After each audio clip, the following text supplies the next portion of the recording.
দর্শক, আজ ২০ ফেব্রুয়ারি ২০২৬।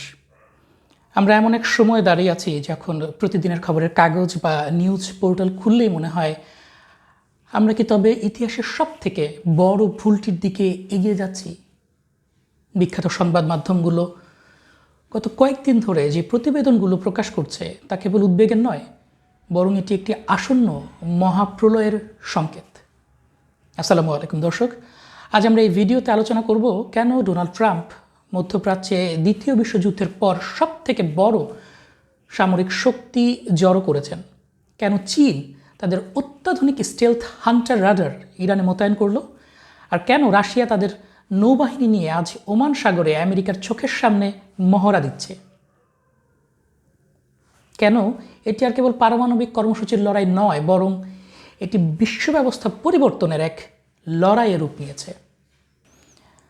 আগামী কয়েক মিনিট আমাদের সাথেই থাকুন, আমরা এই জটিল দাবার ছকটির প্রতিটি ঘুঁটি বিশ্লেষণ করব। প্রথমে আসা যাক আলোচনার টেবিলে। ফেব্রুয়ারির শুরু থেকে ওমানের মধ্যস্থতায় জেনেভায় একটি গোপন আলোচনা চলছিল।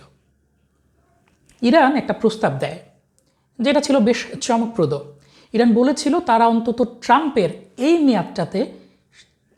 মেয়াদের শেষ পর্যন্ত, অর্থাৎ আগামী ৩ বছর ইউরেনিয়াম সমৃদ্ধকরণ বন্ধ রাখবে এবং তাদের মজুতকৃত ইউরেনিয়াম রাশিয়ায় পাঠিয়ে দেবে।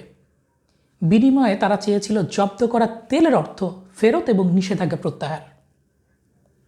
প্রস্তাবটি ছিল অত্যন্ত ন্যায্য বাস্তবসম্মত, কিন্তু ট্রাম্প এটি মানলেন না। প্রশ্ন হচ্ছে কেন? কারণ তার পেছনে দাঁড়িয়ে আছেন বেঞ্জামিন নেতানিয়াহু।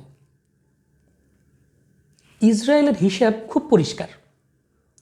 ইরানকে শুধু থামিয়ে রাখা মানে তাদেরকে সময় দেয়া মানে হচ্ছে তারা শক্তিশালী হবে। নেতানিয়াহু সেটা হতে দেবেন না। নেতানিয়াহু চান ইরানের পারমাণবিক প্রকল্প ধ্বংস করতে এবং এর প্রত্যেকটা ইট গুঁড়িয়ে দিতে।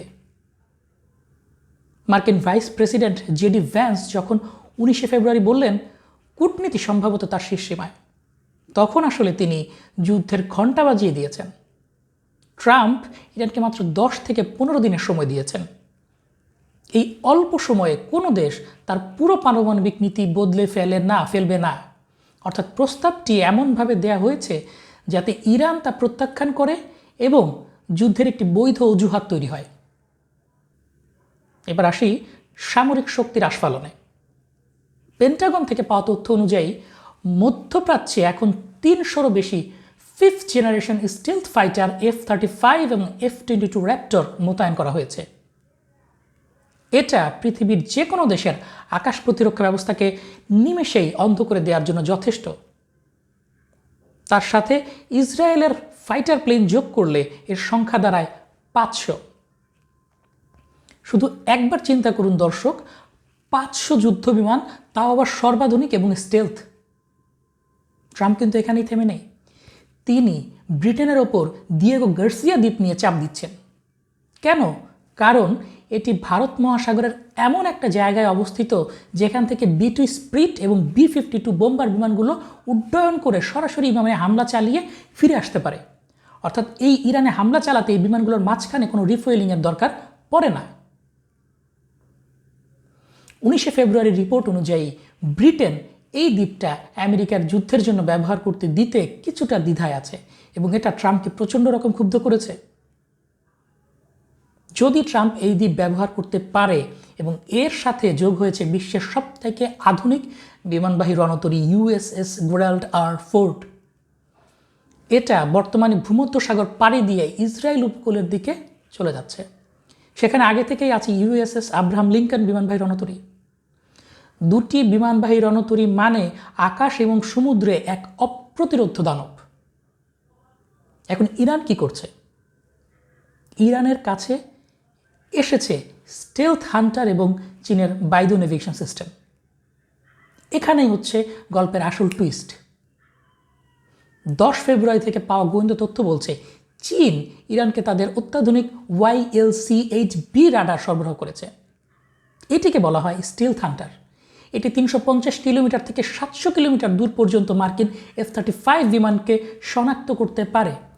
অর্থাৎ আমেরিকা যে অদৃশ্য বিমান নিয়ে গর্ব করছে, চীনের রাডারের কাছে এখন তা দৃশ্যমান। এবং ইরান এর মধ্যে হয়ে গেছে একটা প্রযুক্তিগত টেকনোলজিক্যাল রেভলিউশন বা প্রযুক্তিগত বিপ্লব বলতে পারেন। ইরান এখন আর আমেরিকার দেয়া জিপিএস ব্যবহার করছে না যেমন ইউরোপ আমেরিকা বা আমাদের দেশে করছে, বরঞ্চ তারা চীনের বাইদো নেভিগেশন সিস্টেম ব্যবহার করছে। এর অর্থ হচ্ছে আমেরিকা চাইলেই সাইবার হামলার মাধ্যমে ইরানের মিসাইলগুলোর দিক ভুল করে দিতে পারবে না। গুগল ম্যাপস ইরানে কাজ করছে না, সেখানে এখন কাজ করছে চীনা সামরিক স্যাটেলাইট। এমনকি সাম্প্রতিক বিক্ষোভে আমেরিকা যখন স্টারলিংক ইন্টারনেট দিয়ে সহায়তা করতে চেয়েছিল বিক্ষোভকারীদেরকে, চীন তাদের প্রযুক্তি দিয়ে সেই সিগন্যাল পুরোপুরি জ্যাম করে দিয়েছে। চীন ইরানকে একটা ডিজিটাল দেয়াল দিয়ে ঘিরে ফেলতে চাইছে, যা ভেদ করা আমেরিকার জন্য হবে অত্যন্ত কঠিন। এছাড়াও ইরানের জন্য আছে রাশিয়া চীনের একটা জোট এবং হরমুজের তেল অস্ত্র। গত কয়েকদিনে আমরা একটা অভূতপূর্ব দৃশ্য দেখেছি। রাশিয়ার রণতরী সম্ভবত স্টোইকি ইরানের বন্দর আব্বাসে নোঙর করেছে। গতকাল থেকে ওমান সাগরে শুরু হয়েছে ম্যারিটাইম সিকিউরিটি বেল্ট 2026 মহড়া। সেখানে রাশিয়া, চীন এবং ইরান একসাথে এক কাল্পনিক শত্রুর বিরুদ্ধে লড়াই করছে। বলা বাহুল্য, সে কাল্পনিক শত্রু হচ্ছে আমেরিকা। রাশিয়ার পররাষ্ট্রমন্ত্রী সের্গেই ল্যাভরভ স্পষ্ট করে হুঁশিয়ারি দিয়েছেন, আমেরিকা যদি হামলা চালায় তবে তার পরিণতি হবে ভয়াবহ। এটা খুবই গুরুত্বপূর্ণ একটা হুঁশিয়ারি। এছাড়াও ইরানের হাতে আছে অর্থনৈতিক পরমাণু বোমা। ইরান 19 ফেব্রুয়ারি হরমুজ প্রণালী কয়েক ঘন্টার জন্য বন্ধ করে দিয়েছিল মহড়ার অজুহাতে। এটি ছিল বিশ্ববাজারের জন্য একটা ট্রেলার।